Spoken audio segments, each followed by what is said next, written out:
So you remember how a few days ago I talked about Russia's brutality against these terrorists and how they're treating them, cutting off their ears, causing various injuries, torturing them over and over again, and how that could create more terrorist acts within Russia than solve the problem.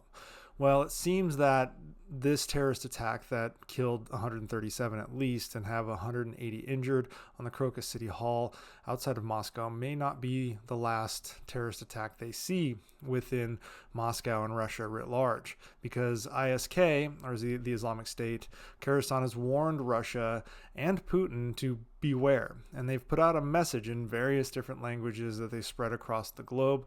And I'm going to read this message. I'm not going to show the message because whenever I show a message like this on TikTok or YouTube, it triggers their support of terrorism flag. And for the record, I do not support what ISK, what any Islamic State or any extremist group, frankly, does when it comes to killing innocent civilians. That includes what Russia is doing in Ukraine.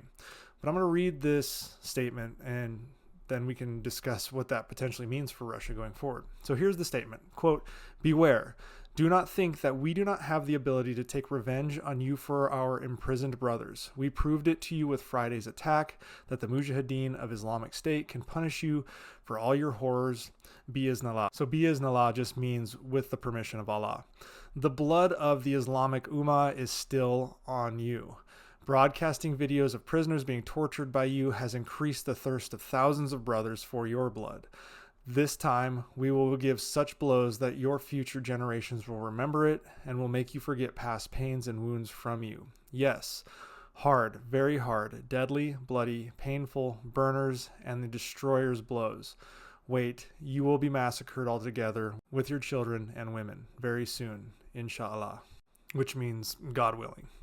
So there you have it. Obviously, what I said before may be coming true. The brutality of Russia that they've shown these terrorists is probably going to create more terrorists, and it's going to create more attacks within Russia. And this is a time where Putin really can't afford to continue to make enemies, especially enemies like the Islamic State that absolutely will attack within Russia's borders and have no specific borders that you can attack back on. These groups are spread throughout the Arab Middle East and the Arab Caucasus, and just tons of regions where Russia would have to be spread very thin while also dealing with Ukraine.